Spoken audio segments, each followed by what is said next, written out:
in motion everything you need. Faith was in progress in their situation. They were almost likely worried or at least concerned about how they were going to be able to get what they needed. But when you've got faith and progress, God always has it under control. See, it wasn't an accident that they landed in Sidon. It wasn't an accident that Paul had friends there. It wasn't a coincidence that Julius allowed Paul to enter the city, because God's providence was guiding all of these events. I wanted to know something today. When you can't see God in the major events of your life, just know that God is still working it out. He's just working underground. See, every place they laid port, God supplied support. Everywhere they landed, God provided what they needed. Now, likewise, God's providence eventually led them to Alexandria grain ship bound for Italy when they reached the port of Myra in the region of Lycia. This ship, though, watch it, was different from the ship they traveled on before, because this ship was a large ship that was filled, the text says, with grain. This was a large ship that was designed to carry cargo across the open seas, and it was headed to the very place they wanted to go. I want to let you know something today, that sometimes God providentially works through people to provide your needs. Sometimes God providentially works through non-believers to provide what you need. But I've also learned that sometimes God's providence doesn't work through any people at all. Sometimes the providential hand of God will work on inanimate objects. Sometimes what is carrying you like a car, or what's covering you like clothes, or what's over you like shelter is God's way of showing you his providential hand when nobody else is around. That's why every now and then you got to look up and see if I got a roof over my head. I got to tell God, thank you for providing. If you got clothes over your back, you got to say, God, thank you for providing. If you got a car to drive, a job to go to, you got to tell God, thank you, because it's the providential hand of God that's provided. Sometimes stuff that's provided for us is to help us to endure. God gives us enough stuff to help us to endure. I think about my wife and her car accident. God reminded me that it was for this purpose 13 years ago that she purchased that Honda Accord. It was for this purpose 13 years ago that God allowed her to be carried in this vehicle. It was for this purpose that God kept her and sustained her in the vehicle. And on that Tuesday morning when the accident happened, God said, now the inanimate object that I provided has fulfilled its purpose. That's how you got to think when you go out and the grace of God is surrounding you and keeping you. You got to say, thank you.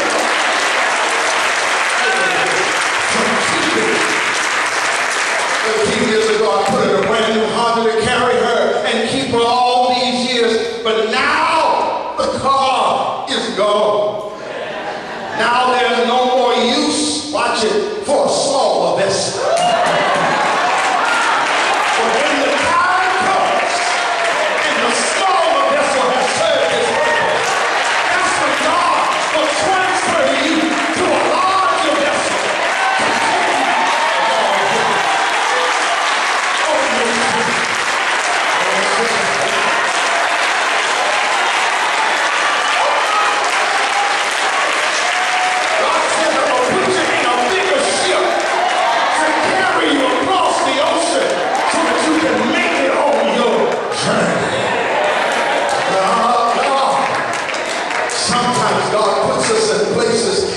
Us in things so that we can appreciate what we have in order to get to the stuff that he's designed for us. Here's the second point. Not only will you know that there are signs because of progress and faith, because of providence and provision, but there are also signs of faith and progress when God sustains his providence in the face of peril. When God sustains his providence in the face of peril. Look at verses 7 through 9.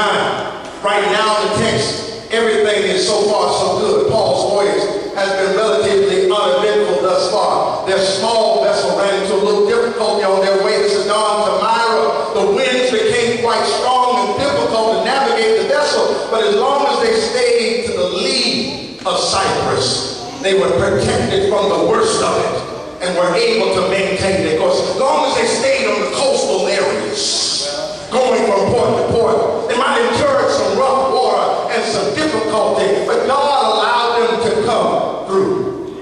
But later, somebody said later, once they were on the Alexandrian grain ship, they ran into problems with the wind once again. You see, the enemy will mess with you a little bit when you're close to home. When you're around the port areas, going from port to port, he will mess with you a little bit. When you decide to step out on faith, when you decide to move out in deep waters on the big ship, when you decide I'm leaving my old life alone and turning over a new leaf, that's when the wind's gonna get rough. You gotta continue to hold on to your faith. The gale forces slowed their progress considerably. And here's the problem to consider. A ship this large was loaded down with heavy grain and could have slowed to a pace of 1 mile an hour. What should have taken only a few days was turning quickly into a few weeks. And by the time they passed by Cnidus, the winds beat against them so fiercely that the currents became so dangerous that they could not come to port, and they were forced to veer off their original course and make their way south toward the southern end of Crete, hoping that the island would offer them some protection. Here's the question I want to raise, and that the text raises for us. If Paul and his friends were really in the center of God's will, why would God allow them to experience such peril? In other words, why would God allow them to sail into harm's way? Have you ever thought about it? Why would God allow this to happen? Why would God allow that to happen? Why would God allow stuff to take place? Isn't that the question we always ask God?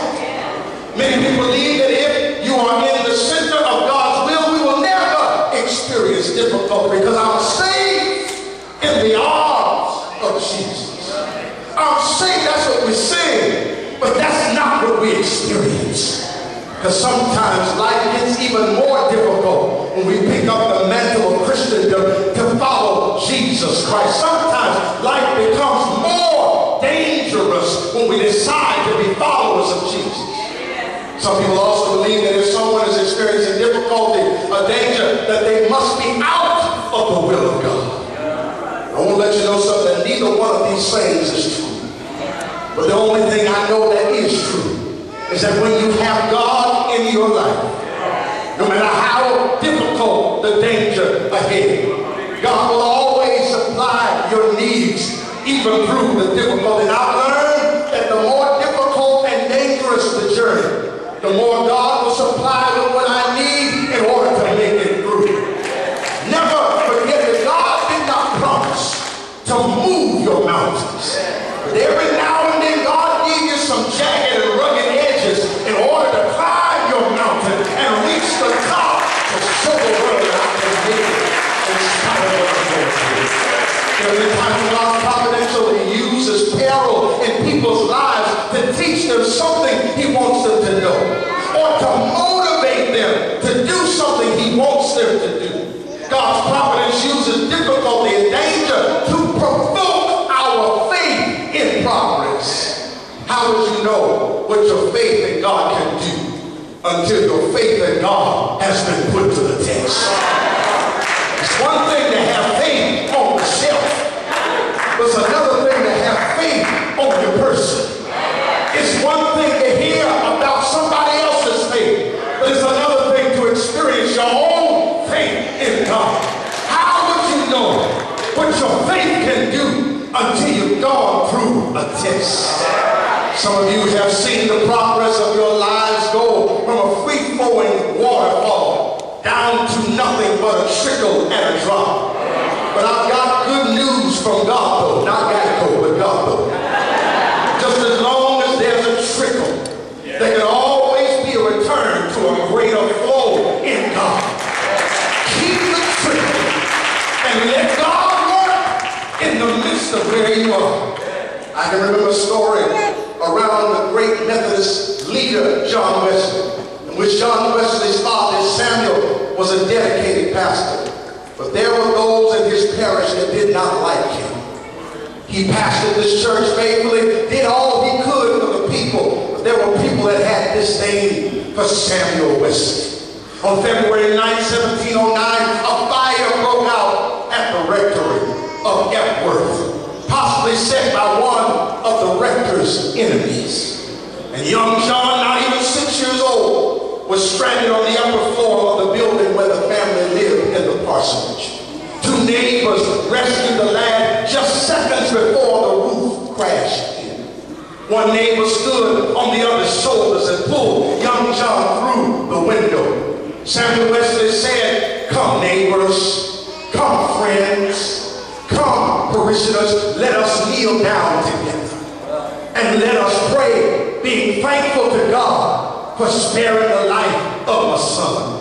Let us give thanks to God together, for he has given me all 8 of my children. I'll let the house go, but I'm rich because I have my children."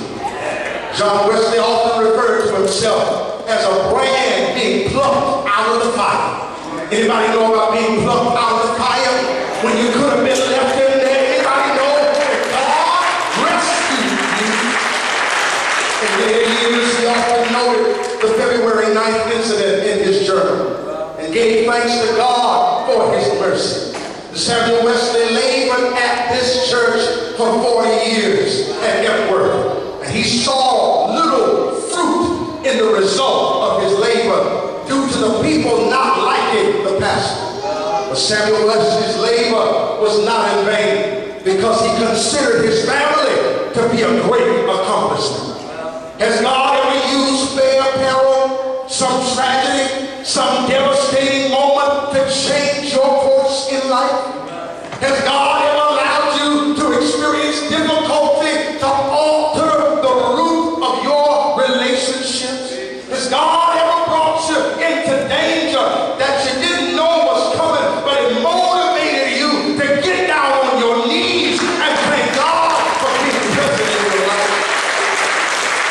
Now I want to let you know something. That you should not go looking for danger. You should not go looking for peril. You should not purposely put yourself in harm's way to test your faith. But when some peril comes along out of nowhere, when something arises that you did not expect, I hope you will realize that God's hand is still on you. That God has not left you alone. Though they may not be treating you right on your job, God has not left you alone. Even though your business may not be thriving as it once was, God has not left you alone. Even though your body may be getting weak, God has not left you alone. But God has put you in a place to look to the author and finisher of our faith. That's why I like the old folks used to say, the dangers seen and unseen. Lord, I thank you for carrying me over. Anybody got that testimony today? God's providence will provide for your life. He knows exactly what he's doing, even when it doesn't seem like he knows what he's doing. Because you've got to remember, God is sovereign. God is powerful. Even in the midst of peril, have faith in God's promises. Finally, beloved, for this installment, I want to tell you, not only will God allow you to see faith and progress for the provision, for the providence and provision, not only will God show you progress, faith and progress for all that he's brought you through dealing with his provision in peril, but finally we know that there is faith and progress when God shares his providence despite perception.